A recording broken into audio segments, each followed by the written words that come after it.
The 3 envelopes sitting on her parents' dining room table each had a name written across the front: Reginald, Antoine, Carlton. Celina sat at the far end of the table and counted them twice. She already knew. Her father, Edmund, cleared his throat and pressed his palm flat against the tablecloth.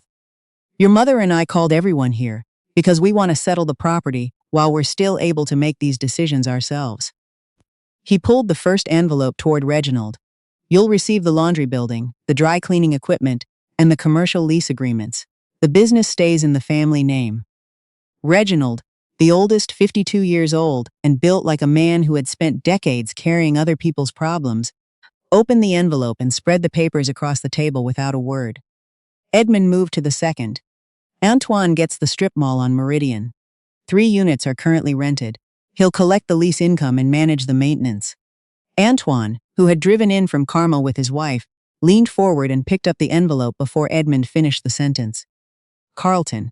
Edmund slid the last envelope toward his youngest son, the investment account and the lot on East 38th. Once you sell the lot, that gives you enough to start what you've been planning. Carlton, 34, the baby of the family, smiled and said, "Thanks, Dad." The room was quiet. Then Celina asked, "What about me?" Edmund looked at her the way he always had when she asked a question he considered unnecessary. "You're doing well, Celina. You have your business, your house, your husband. Your brothers need this to stay on their feet. Anything we give you goes into Jerome's household. It won't stay in this family." Lottie, her mother, seated at the opposite end of the table, with her hands folded in her lap, looked at the centerpiece instead of her daughter. Celina picked up the pen that had been set out for signing. She knew exactly what the document in front of her said. She had read it twice, while everyone else was still making small talk in the kitchen. It confirmed she had been informed of the transfers and would not contest them. She signed it. "There's one more thing," Edmund said, before she could set the pen down. "In a few weeks, your mother and I will be moving in with you and Jerome." Celina set the pen down anyway. "You just gave your house and all your properties to my 3 brothers. Why would you move in with me?" Edmund answered as though the logic was obvious. "Reginald has to manage the laundry business. Antoine is dealing with the strip mall tenants. Carlton is still getting started. You live the closest to the hospital. Jerome has a steady income. And your schedule is the most flexible." Celina looked at her 3 brothers. None of them met her eyes. "How much will each of you contribute toward their care every month?" she asked. No one answered. "If Mom or Dad is admitted to the hospital, who stays during the day? Who takes the night shifts?" Reginald finally spoke. "We'll be nearby. If something comes up, we'll handle it." "What does handle it mean?" "It means we're family," Antoine said, with the tone of someone who thought that sentence ended the conversation. Celina looked at the 3 envelopes on the table. A few minutes ago, her married status and her husband's income had disqualified her from inheriting anything. Now those same facts made her the obvious choice to take both parents into her home. She didn't say that out loud. She already understood it wouldn't change anything if she did. "I need to talk to Jerome before I can answer," she said. Edmund frowned. "You're married. If you agree, why wouldn't he?" She collected her copy of the document and drove back to Indianapolis alone. Jerome was in the kitchen finishing the dinner dishes when she walked in.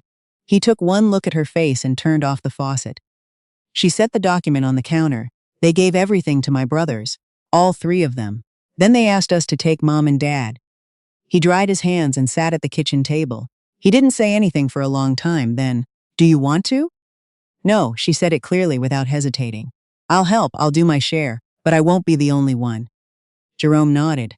That was the beginning of something she hadn't expected, the fact that he understood, without her having to explain it twice. Celina had started her tile and flooring business at 31, 5 years after she realized that the interior design certificate she'd earned at night school was worth more than anyone in her family had believed. Her father had called it a hobby. Her mother had asked twice whether she was sure. Jerome was fine with her working that much. She had 12 employees now. She drove herself to job sites before 7 in the morning and answered calls during lunch. She had built it without seed money from Edmund's business, without any loan from the family account, and without anyone in her family noticing. Because in her family, what Celina accomplished had always been described as her doing fine, rather than as something she had actually built. That was the background behind why signing that document had not surprised her. She had expected it. What she had not expected was how quickly her parents ended up somewhere she had not chosen for them. 3 weeks after the property meeting, Reginald's wife Denise called Celina. Her voice was careful, the kind of careful that comes before delivering news someone has already decided is not their fault. Your parents moved in with us on Monday. But the house is small and Reginald's hours at the laundry are long. I want to be honest with you, this isn't working long term. Celina was at a job site in Fountain Square, reviewing a floor plan for a kitchen renovation. What happened? Your father keeps going into Reginald's office looking for things to do. He reorganized the filing system, and now we can't find anything. And your mother, she's sweet, but she needs help with her medication timing, and I'm not a nurse. How long have they been there? 9 days. 9 days, put Reginald on. A pause, then Reginald's voice lower than usual. Hey, did you offer Mom and Dad this as a temporary arrangement or a permanent one? I said they could stay as long as they needed. That's what you said. What did you mean? He didn't answer right away. Reginald, what did you mean? I thought it would be a few weeks, while we all figured something out. Who is we all? He said he'd call her back and never did. Edmund and Lottie moved to Antoine's house on East 96th Street in the third week of September. Antoine had a larger home, a finished basement, and a wife, Keandra, who had already raised 3 children and believed she understood exactly how much she could manage before reaching her limit. She reached it in 11 days. Keandra called Celina on a Tuesday evening. In the background, Celina could hear the television, the sound of a chair scraping, and Edmund's voice saying something about the thermostat. I am not trying to put your parents out, Keandra said in a low, even tone. But your father adjusts the thermostat every hour. Your mother cries at night and doesn't want to tell anyone why. She woke up at 2 in the morning asking for medication that should have been refilled 6 days ago. Antoine is traveling for work every other week. I have a job too. Has she seen her doctor recently? I made the appointment. Antoine canceled it because he said he'd take her, and then he didn't. Celina wrote down the date of the missed appointment. Can you send me her prescription information? I'll handle the refill. When she hung up, she called Antoine. He answered on the 4th ring and explained, without any apparent discomfort, that the trip to Detroit had been unavoidable and that he was sure Keandra was handling everything fine. She's not, Celina said. Mom missed her cardiology follow-up. She's not that sick. She has an arrhythmia. The follow-up matters. Celina, you're overthinking this. Antoine, she has an arrhythmia. He said he'd look into it. Celina rescheduled the cardiology appointment herself and paid the copay over the phone. She did not mention any of it to her father. She knew Edmund well enough to know that he would interpret her involvement as her coming around to the idea of taking them in. She was not coming around. Carlton took the call from Antoine on a Thursday. By the weekend, Edmund and Lottie were in the guest room of Carlton's 2-bedroom apartment in Broad Ripple, a room his wife, Tamika, had just finished converting from storage into something livable. The apartment had 1 bathroom. Celina found out through her mother, who called on a Sunday afternoon, sounding short of breath. We moved again, Lottie said. I know. Are you okay? Carlton's trying, he's a good boy. Does he know your medication schedule? He's working on it. Mom. Celina pressed the phone to her shoulder for a moment. I'm coming over this week. I want to go over your medications with you. You don't have to do that. Do you have enough of the metoprolol? A beat of silence. I think so. That meant no. When Celina arrived at Carlton's apartment that Wednesday evening, she found her mother seated at the kitchen table with a glass of water and no medication in front of her. Edmund was watching the news in the living room with the volume too high. Carlton was at the gym. She set the pharmacy bag on the table and sat down. Show me what you have and what you're running low on, she said. Lottie brought out a small plastic bag of bottles. 1 was completely empty. 2 were down to the last few pills. Celina organized them by time of day, photographed each label, and sent herself the pictures. When Carlton came home an hour later, Celina was still at the table. He dropped his gym bag by the door and looked between his mother and his sister. I was going to pick those up, he said, nodding at the medication. Which pharmacy? He named a Walgreens on Westfield. That's not where Mom's prescriptions are on file. You never followed up on the transfer. It's still at the CVS on Keystone. Carlton sat down and rubbed the back of his neck. Look, I'm trying. This is a lot. Yes, Celina said. It is. I didn't ask for this situation. Neither did I. He looked at her. Then why aren't you helping more? You're closer to the hospital than any of us. You're the one with. With what? He stopped. With what, Carlton? He looked away, a flexible schedule. Celina took a breath. I run a business with 12 employees. My schedule is not flexible. It's mine. There's a difference. She gave him the CVS address and the pharmacy number, wrote down the medication names and refill dates, and placed the paper in front of him. This is your 2 weeks, she said. When the 2 weeks are up, someone else takes over. Talk to Reginald and Antoine about a rotation. A rotation. Yes. Carlton looked at the paper like it was written in a language he'd decided not to learn. We're family.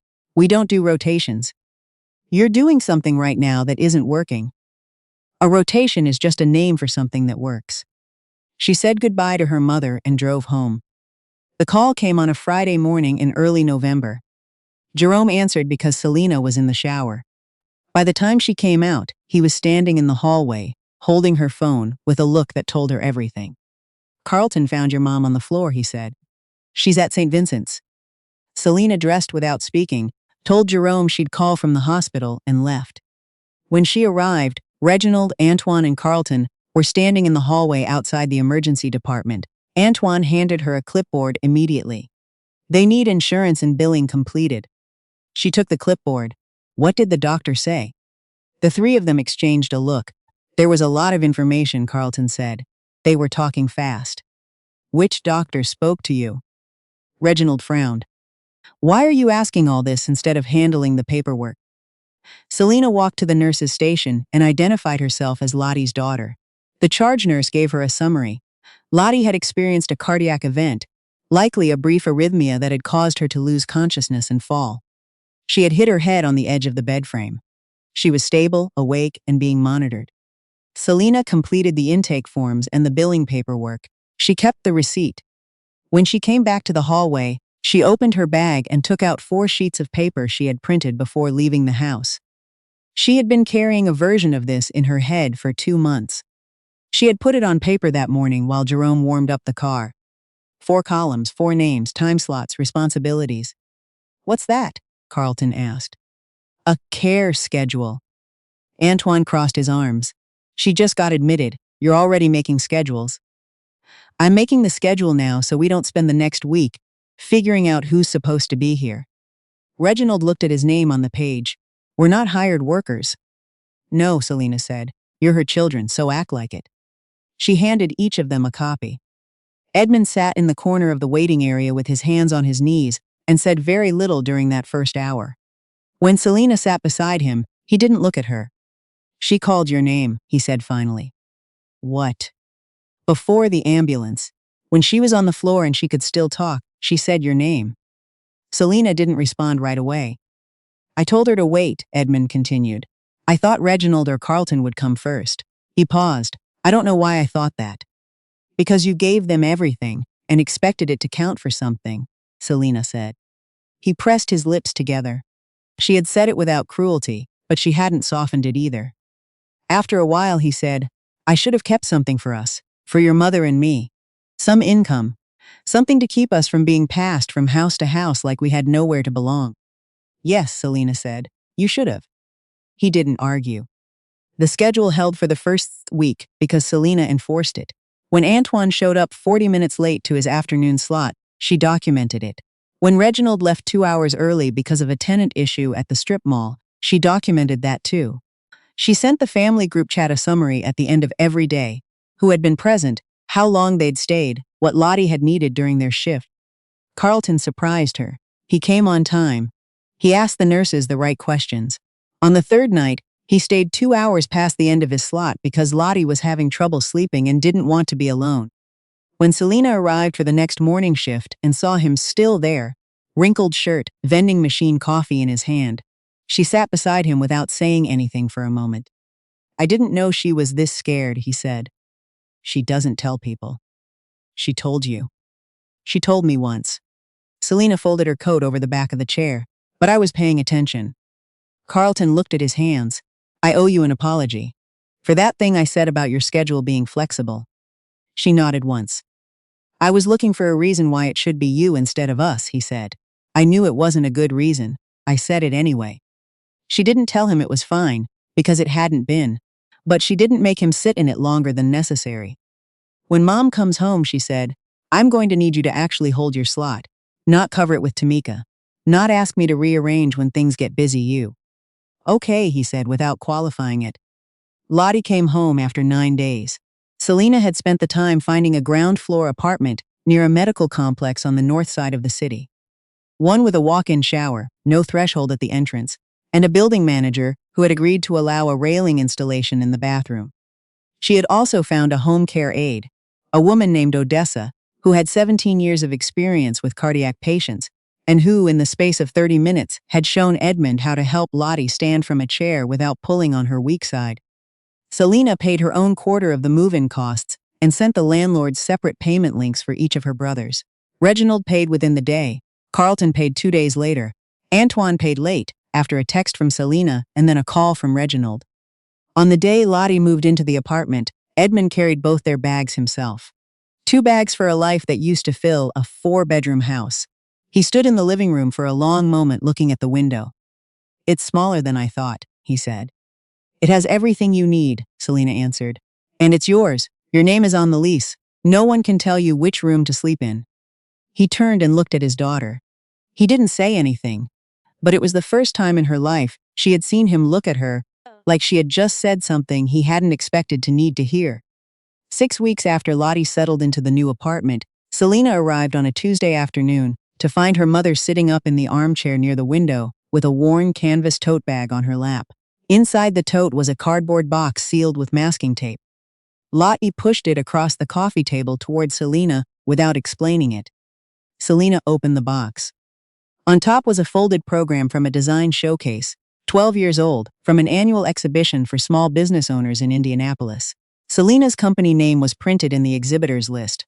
Lottie had circled it in ballpoint pen. Below that, a newspaper clipping from an East Side community paper. Celina's photo, next to a short piece about local contractors who had donated work to a nonprofit housing project in Martindale-Brightwood. The caption read her name, her company, what she had given. Below that, a printed email. It was the message Celina had sent her parents the night she landed her first commercial contract, a restaurant on Mass Ave that had since become one of her best referral sources. She had typed it in excitement, late at night, the kind of message that feels very large when you send it and very small when no one responds. She hadn't remembered sending it.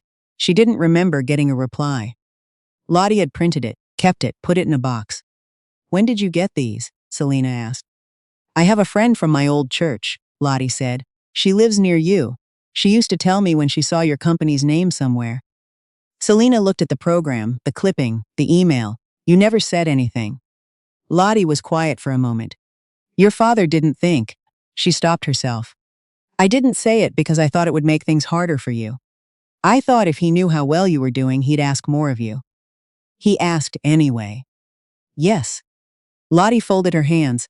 I was afraid of your father. I've been afraid of him for a long time. That's a true thing, and I'm not asking you to make it feel better than it is. She met Celina's eyes. But you deserve to hear it from me. You were doing something real. I knew it. I kept the proof of it. I was just too afraid to say so out loud. Celina held the newspaper clipping. Someone had saved it carefully, folded it once, laid it flat. The edges had gone soft with age. I used to think you weren't proud of me, Celina said. I was always proud of you. Lottie's voice was thin. That's one thing I never doubted. It was not enough. The years her accomplishments had gone unacknowledged, the times her needs had been the first thing set aside, the email she'd sent into silence. None of that was undone by a cardboard box. But her mother had said it directly without dressing it up. For a woman who had spent decades managing around Edmund's silences and demands, saying a thing plainly was its own kind of cost. Celina placed the newspaper clipping back in the box. She kept the email. I'll come Thursday, she said. Odessa has the day off. I'll handle lunch and the afternoon medications. Lottie nodded. When Celina stood to leave, her mother reached out and briefly touched her hand. Not long, just enough to be felt. Edmund changed, in the small ways people change when they've been made to sit with the consequences of their own choices. He stopped treating every decision as one he should be making alone. He learned Lottie's medication schedule without being asked. When Odessa wasn't there, he called Celina with questions instead of assumptions. One afternoon, he handed her the folder containing the property transfer documents.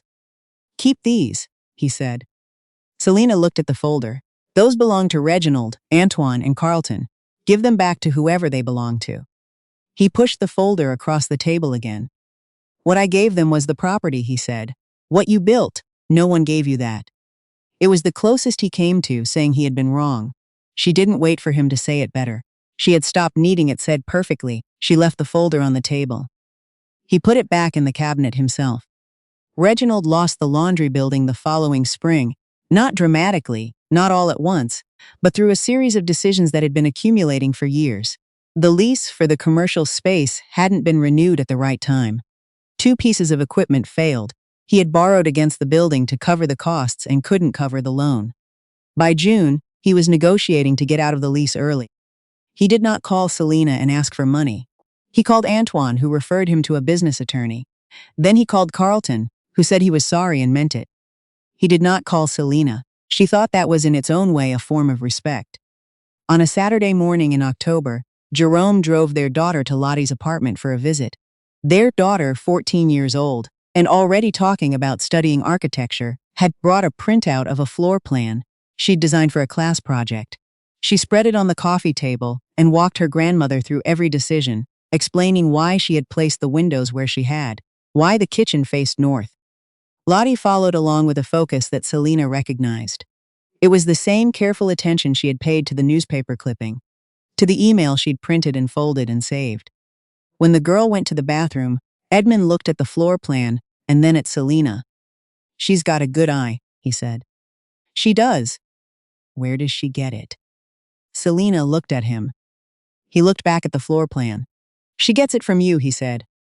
Like a man saying out loud something he should have said years ago, in a voice low enough to cost him something. Celina didn't deflect it. She didn't say, "Oh, I don't know," or "probably from her dad." She said, "Yes, I think so too." Her daughter came back into the room, picked up the floor plan, and started explaining the bathroom layout to Lottie. Edmund watched his granddaughter the same way he had watched Reginald go over property maps almost 2 years ago, carefully, like the details mattered. The difference was that this time, no one had to fight for a seat at the table. Celina drove home that afternoon with the windows down. The October air was cold enough to be sharp. Jerome was quiet beside her, which meant he had noticed what had happened in that apartment and was letting it settle without turning it into a conversation. She didn't need to explain it.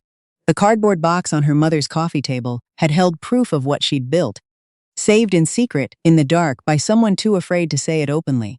Her daughter's floor plan had rolled out on the same table, in the same light, without anyone suggesting that a girl's ideas should wait their turn or be folded away for safekeeping. That was what she had been working toward through all of it, not the property, not the right apology delivered in exactly the right words, not watching her brothers account for every choice they'd made. The thing she had wanted was simpler and harder than all of that. She wanted her daughter to grow up in a family where her work would never have to hide in a cardboard box just to survive. She was most of the way there. That was enough to keep driving.